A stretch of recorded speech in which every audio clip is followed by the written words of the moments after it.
Hello everyone, today's topic is respiration. Student, जैसे आप हमने डाइजेशन पढ़ा है। डाइजेशन में क्या होता है, फूड जो है कॉम्प्लेक्स फूड, सिंपल फूड जैसे ग्लूकोज में बन जाता है। ग्लूकोज से आपको एनर्जी नहीं मिलती है जब तक ग्लूकोज का ब्रेकडाउन ना हो। ग्लूकोज का ब्रेकडाउन या फिर हम कह सकते हैं the oxidation of glucose into carbon dioxide and water results in the release of energy and this process is known as respiration. Students, respiration में क्या होता है, ग्लूकोज जो है ब्रेक डाउन हो जाता है और कार्बन डाइऑक्साइड वाटर के साथ जो है एनर्जी रिलीज़ होती है इन द फॉर्म ऑफ एटीपी। इस प्रोसेस को हम बोलते हैं रेस्पिरेशन। ये एटीपी जो है एनर्जी जो है जितने भी बॉडी में लाइफ प्रोसेस होते हैं वहाँ पे इसका यूज़ होता है। तो स्टूडेंट, सबसे पहले हम पढ़ेंगे रेस्पिरेशन कितने टाइप का होता है। देखिए, रेस्पिरेशन जो है 2 टाइप्स का होता है। एरोबिक रेस्पिरेशन, अब देखिए कुछ अब जैसे हायर एनिमल्स में और जितने भी लिविंग ऑर्गेनिज्म में हैं उसमें क्या होता है, ग्लूकोज का ब्रेक डाउन होता है इन the presence of oxygen, means oxidation होता है ग्लूकोज का। तो बनता क्या है, carbon dioxide water plus high amount of energy. ठीक है, तो उससे हम बोलते हैं aerobic respiration.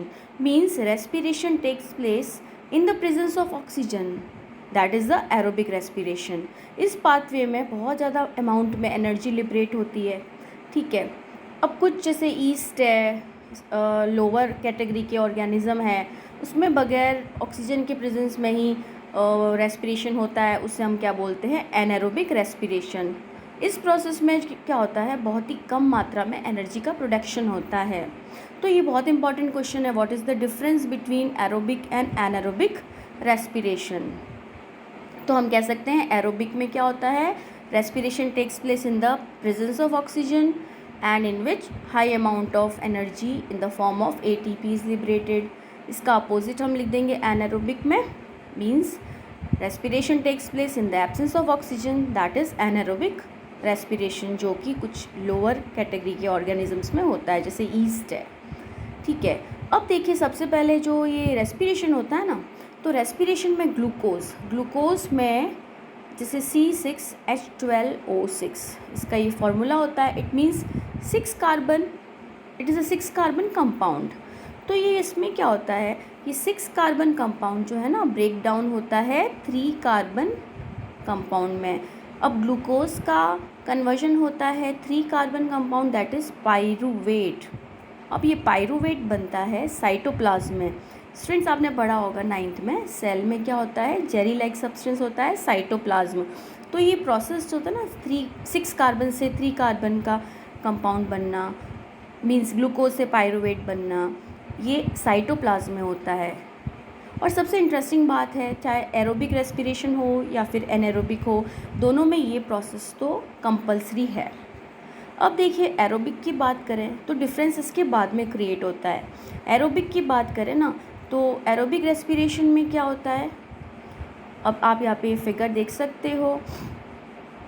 देखिए यहाँ पे ग्लूकोज 6 कार्बन मॉलिक्यूल है, वो पाइरूवेट बनाता है जो कि 3 कार्बन है। अब डिफरेंस यहाँ पे होता है, अगर ऑक्सीजन के प्रेजेंस में हो रहा है तो ये प्रोसेस माइटोकॉन्ड्रिया में होगा। ठीक है, तो इस केस में कार्बन डाइऑक्साइड वाटर और बहुत हाई अमाउंट में एनर्जी लिबरेट होती है।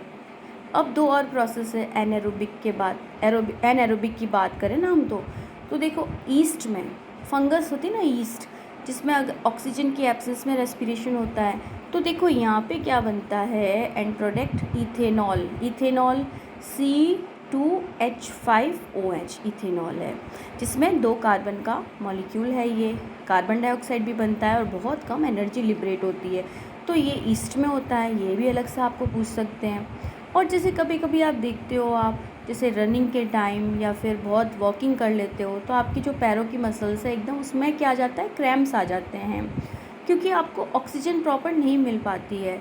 तो उस केस में पाइरूवेट जो है लैक्टिक एसिड बनाता है। लैक्टिक एसिड का फॉर्मूला क्या है, इसमें आपको यही ध्यान रखना है, लैक्टिक एसिड में 3 कार्बन होते हैं और इसमें भी एनर्जी बनती है बट कम अमाउंट में बनती है।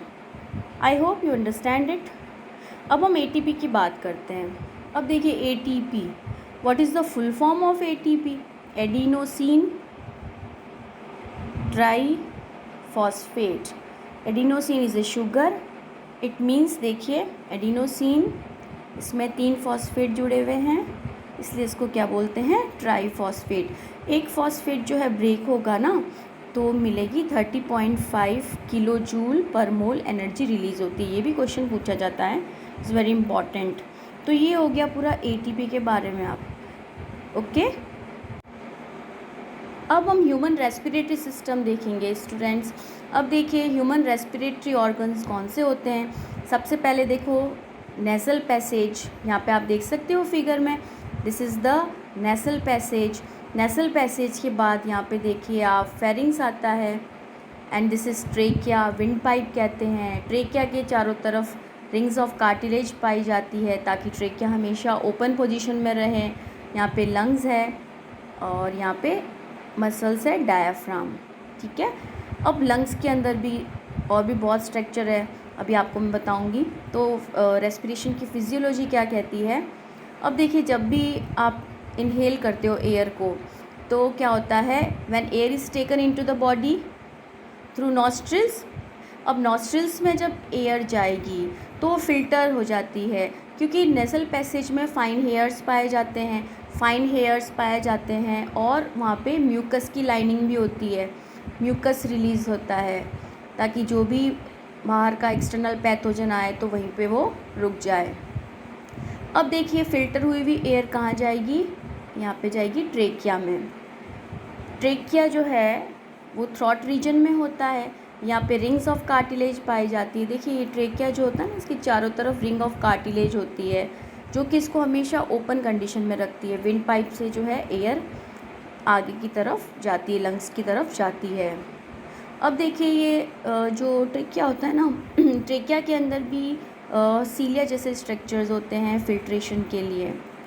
अब आगे हम बात करते हैं, ये चेस्ट कैविटी में ट्रेकिया जाके 2 पार्ट्स में डिवाइड हो जाता है। इस डायग्राम को आप देख सकते हैं, यहाँ पे देखिए this is the trachea, this is the trachea. ये चेस्ट कैविटी में जाके 2 पार्ट्स में डिवाइड हो रहा है। अब उसको बोलेंगे हम ब्रोंकाई। ब्रोंकाई फर्दर आगे लंग्स में एंटर करके फर्दर ब्रांचेस बना देती है जिसे हम बोलते हैं ब्रोंकियोल्स। ब्रोंकियोल्स के एंड पे just grape like cluster like structure air sacs पाए जाते हैं। एयर सैक जिसे हम बोलते हैं alveolar sac. Alveoli are the site where actual gaseous exchange takes place. बहुत इंपॉर्टेंट है ये। अब रिब्स क्या होती है, रिब्स जो है बोन्स होती है जो कि लंग्स के प्रोटेक्शन के लिए होती है, इंटरनल ऑर्गन्स के प्रोटेक्शन के लिए पाई जाती है, ओके। अब देखिए सिंगल अल्वियोली जो होती है ना, अल्वियोली के चारों तरफ बहुत सारा नेटवर्क होता है ब्लड कैपिलरीज का, और वहीं पे गैसेस एक्सचेंज होता है, मींस ऑक्सीजन और CO2 का एक्सचेंज होता है। अब जब एयर नेसल पैसेज से ट्रेकिया में जाएगी, ट्रेकिया से जो है ब्रोंकाई में, ब्रोंकाई से ब्रोंकियोल्स में। ब्रोंकियोल्स जो है नेटवर्क होता है कहाँ पे, लंग्स में है पूरा नेटवर्क, और उसके एंड पे जो है अल्वियोली पाई जाती है। आप डायग्राम देख सकते हो, ग्रैप लाइक स्ट्रक्चर। अल्वियोली में एयर जाएगी, अब देखो ऑक्सीजनेटेड एयर जाएगी और बदले में CO2 लेके वापस ब्रीथ आउट हो जाते हैं। तो इस तरह से गैसियस एक्सचेंज बॉडी में चलता है, ये पूरी ब्रीदिंग साइकिल है। तो ये आपके पूरा ये रेस्पिरेटरी सिस्टम के बारे में मैंने आपको बता दिया है।